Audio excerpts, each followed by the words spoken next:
I want to give a big thank you to all my patrons, and I'll be doing a Kingsguard roll call after today's video. Welcome back to the Fantasy Network, everyone. My name is, of course, Jimmy Nuts, and today I am so excited because we're going to be doing a no-spoiler review of The Scar by China Mieville. This book blew my socks off, and it's one that I've been really excited about talking about here on the channel. I think it's probably going to end up in my top 10 books of 2023. For some of you, you might be wondering, where this falls in China Mieville's works. It feels more of an installment to the Baslag series rather than a sequel to Perdido Street Station. If you're watching this and you're wondering, can I read The Scar and not Perdido Street Station? You could, but I do think that there is some of the world building that was explained in Perdido Street Station that isn't mapped out completely in full detail in The Scar. The remade is one of those things that I don't think is explained in super neat detail as it is in Perdido Street Station. But you could, in theory, start with The Scar if maybe you tried Perdido and it wasn't your vibe, or you're way more interested in what's going on in this book. So maybe I should talk about what this book's about. This is the story of a prisoner's journey, the search for the island of a forgotten people, for the most astonishing beast in the seas, and ultimately for a fabled place, a massive wound in reality, a source of unthinkable power and danger. The Scar. Sounds like boats. I don't like boats. So I don't always love when a large portion of a book is taking place on boats. This was a little nerve-wracking at first because I said, oh, it's just going to be on this boat and this journey this whole time. People are going to be getting seasick, whatever it might be. This is the coolest take on boats and a civilization that revolves around a boat or boats. And that's all I will say. China Mieville, of course, takes an idea that's been done and time again in fantasy and makes it way cooler and has a deeper meaning, which everything about this book, much like the ocean, forgive me, is very deep. Straight up, I have to tell you, I actually like this book more than Perdido Street Station, which if you watched my review here on the channel, you know that I felt strongly about Perdido Street Station. It made my top 10 last year for books I read in 2022. And just like this one's going to end up in this year's top 10, I would assume, Perdido Street Station was chaos. There's a lot of stuff that was maybe messy. Maybe that's the word to describe it, but it just felt hectic the whole way through. Perdido Street Station feels like China Mieville focusing in and taking a very direct approach to a fantasy story that happens to take place out on the oceans and these lost civilizations, mythical creatures underneath the ocean, all this crazy stuff, but it still has the stuff that makes China Mieville special in the fantasy genre, the weird ideas, the inspection of things, of how they not only impact the society, but the individual, and which of those things matters more.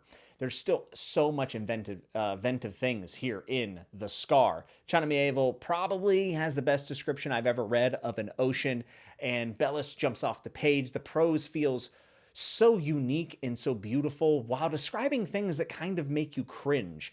I've been recently saying that China Mieville's prose feels like a chainsaw through a birthday cake, where you take a look and you're eating the cake and you're enjoying it, like, wow, this is terrific. But then you look at the sides and how it was cut and presented to you, and you're like, what happened here? And that's the kind of amazement that China Mieville instills in me. And if I say his name multiple ways, it's just because I'm a moron, by the way. The outlaw city or civilization that you're going to be exposed to, I think, takes center stage and allows for a great exploration of many things. And one of them happen to be biases that are challenged, and that in a outlaw city or civilization, when the caste system is flipped and the people who maybe were on bottom are now on top and more people are free and the whole hierarchy is toppled, what does that look like for the people that it benefits, but also the people that it does not benefit? And it also begs the question of one versus the many, which has been explored so many times in fantasy, but I think that China Mieville has a better way of describing it and is probably my favorite examination of that question. From beginning to end, I think The Scar just flows so well, which is one of the reasons why I like it more than Perdido Street Station. I just felt like the pacing made me kind of flow with the story as if I was in a raft on the ocean. Okay, I'll stop with the crappy water puns. But the story does flow well. I do think there's a decent amount of people that could find this story to be a little bit too slow in the middle, but that's because plans are coming together and people are changing and some people are stuck in their ways. But overall, everyone's coming together. Goals are being accomplished. Motivations are staying the same or changing. And the best part for me is that in these slower times is where we get a lot of the world building that builds out one of, if not the most underrated fantasy world of all time.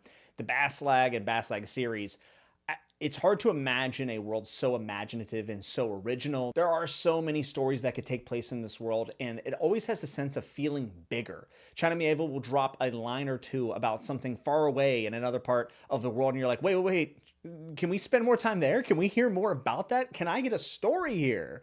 It's such a shame that it doesn't seem like China Mieville is interested in returning to Baslag. I have one more book after this, and I think some novellas.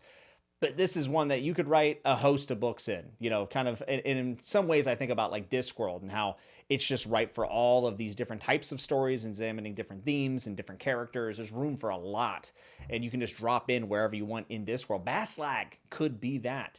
And it's in these slower moments that the world gets built out to a bigger sense of itself, but also so mysterious and so much lore. It's really something special. Different systems from political to linguistic to economic get explained. He really does leave no stone unturned. I talk a lot about Ursula K. Le Guin's world building in Earthsea, and I feel like China Mieville took that to the next level and went in even further in the details, and those happen to work really well for me. So that is why I did not find the middle to drag, even though I could see some readers feeling like maybe it was a bit slow. And this book is not short. This is a slapper for sure. The methodical pacing of the Scar also leads to much more when it comes to the layers and depth to inspection of themes. And there's not always an answer saying this is the right thing and this is the wrong thing, which I think most of the best authors give that kind of approach to themes and to larger questions. China Mieville writes a romantic scene between Shekel and a remade that has no business being as good as it is. And some people find romance or, any type of those scenes in books to be pointless, or what do they add to the narrative? We didn't need this. The Scar has so many parts of it. Without one of them, it wouldn't make this complete package that I fell in love with this book. And it's just absurd. There's so many different angles to this and so much depth to it. And he writes it so succinctly and so focused that you feel like you're in that moment. And this romantic scene that I'm thinking of between Shekel and the remade, it actually asks the questions of like, how much do the systems in which we live in play a role in how we interact with each other, not just on a day-to-day basis, but in our romantic relationships, in fulfilling our physical desires. And does that responsibility fall on the society, or does it fall on that individual? If we are growing up in these systems, we're living in the systems, we are subservient to these systems. Using one for negative or positive circumstances. Is that ever correct? Is it ever okay to use someone, whether or not the outcome is positive for both people or negative? That is a very complex question, and it's one that I think Mieville is asking of the readers whenever they read The Scar, and doesn't really give much of an answer. And I guess it depends on how you see the situation. I just love the individual pieces of the story that take a second to resonate with the reader, and I love that kind of methodical pacing in a story. When it comes to the end of The Scar, I just think that it's everything that it should have been and more. I could find some way of calling it maybe anticlimactic for some, but the way that it reframes a lot of the narrative and the story that we see is just fascinating. And a lot of my favorite stories do that reframing, because it gives you a reason to want to reread. I want to reread The Scar right now. I'm going to read Iron Council first and then maybe dial back to The Scar. The one thing about The Scar that kind of puts it above Perdido Street Station for me is that I find more of a pull to think about this book, but also to reread it and jump back in, because so much of it ties in the world building and it ties in the character arcs, and they feel super meaningful and pack a real punch, not just in the entertainment department, but also in the emotional department for me. So I just think that this is a story that gets better the further you get away from it. And also by the time that you read the last page, you want to go back and reassess everything that you read throughout, because there is an undercurrent of mystery to this book that China Mieville executes very, very well. Maybe flawlessly. I don't like using that word that much, but maybe. This book is awesome. I loved it. I highly recommend it. If you didn't love Perdido Street Station, maybe you should just jump into The Scar.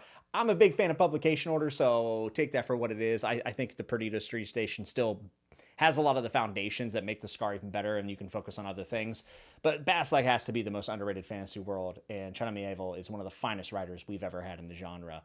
And I love this book. Could you tell? Big recommend on this. Bat Saga is becoming one of my favorite fantasy series of all time. And I hope that you would check this out, even if you didn't love Perdido Street Station. And if you do, check it out. Make sure to drop down in the comments, even if it's down in the future, and let me know what you found about this, because I would like more people to talk about this book specifically. If you like this video, think about hitting like. If you dislike it, you can hit dislike. If you loved it, think about subscribing. There is a Patreon in the description. It's optional, but always appreciate it. Until I see you next time, be good, be safe, and remember to always keep turning the page. Want to give a big shout out to my Wildlings Knights watching Kingsguard. My Kingsguard include Lauren, Henrik, Kai, Eric B, Oscar, Stewart, Stephen R, Ikaika, Amanda, RJ Shaw, Nicoletta Tanner, Jennifer, Garrick, Frank C, Fever, Matthias J, Sarah, Pat, Prithvi, Kevin, Ryan, Michael, Terrence, Wade, Darren, Taylor D, Derry, John C, Bass, Mitch, Sebastian, Benjamin, Jobot, Noel, Amanda L, Nicholas, C. Scott, Steve Talks Books, John, Chadia, Yolanda, Carlos, Jonathan J, Caitlin S, and Evie, and Curtis L. Thank you all so much. You're the best.